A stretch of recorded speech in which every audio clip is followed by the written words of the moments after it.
Let me ask you something. Have you ever stopped to think about how a tiny sprinkle of salt could affect your life after 70?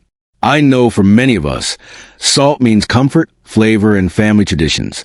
But as we get older, that same salt can quietly take away energy, independence, and even years from our lives.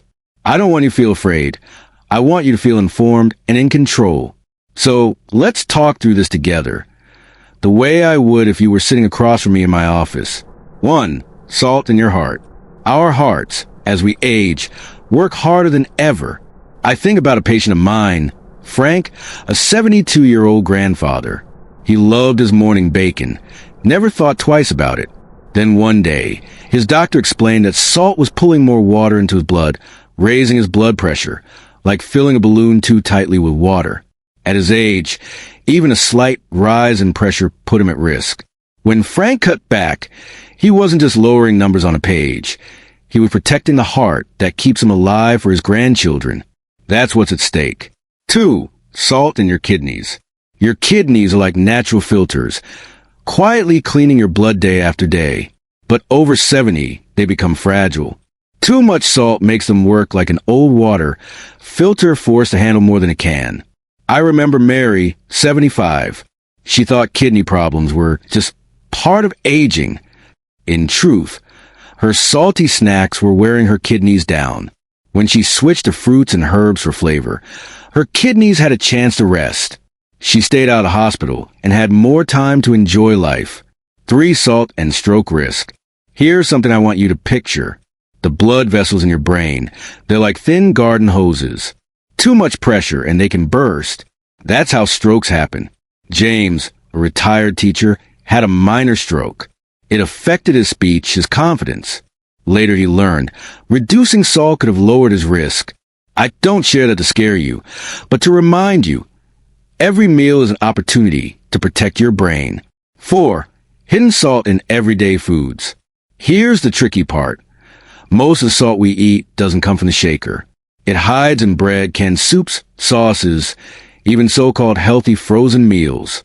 Linda, one of my patients, thought she was doing the right thing by buying packaged diet meals. But the labels showed the truth, loaded with sodium. Once she began cooking simple meals with fresh herbs and lemon, she felt more energy, slept better, and even noticed her memory improving. 5. Salt, bones, and independence. This may surprise you. Salt can weaken your bones. It pulls calcium from the body. And after 70, weak bones mean a fall could cost you your independence. Margaret adored pretzels. Over time, she developed osteoporosis. One small fall led to a broken hip. But when she cut back on salt, ate calcium-rich foods, and kept moving, she regained strength. For her, it wasn't just about bones. It was about holding on to freedom. 6. The hopeful news, taste buds can change. Here's something positive. Our taste buds change with age. What feels bland now can taste flavorful later. John used to shake salt on everything. But after a few weeks of experimenting with garlic, rosemary, and lemon, he realized he didn't miss it at all. Cutting back didn't take away pleasure. It opened the door to new flavors that supported his health instead of harming it. 7. Small steps, real results. And remember, you don't have to quit salt overnight. Think about small changes. Taste your food before salting. Swap one processed meal for something fresh.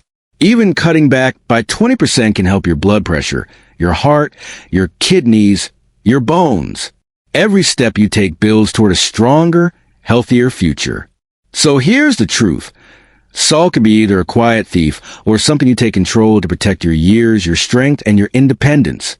Let me ask you, have you tried cutting back on salt before? Did you notice a change? I'd love to hear your story in the comments. And if this conversation helped you, please give it a like, subscribe for more guidance, and share it with someone you care about. Because aging shouldn't just be about living longer. It should be about living better.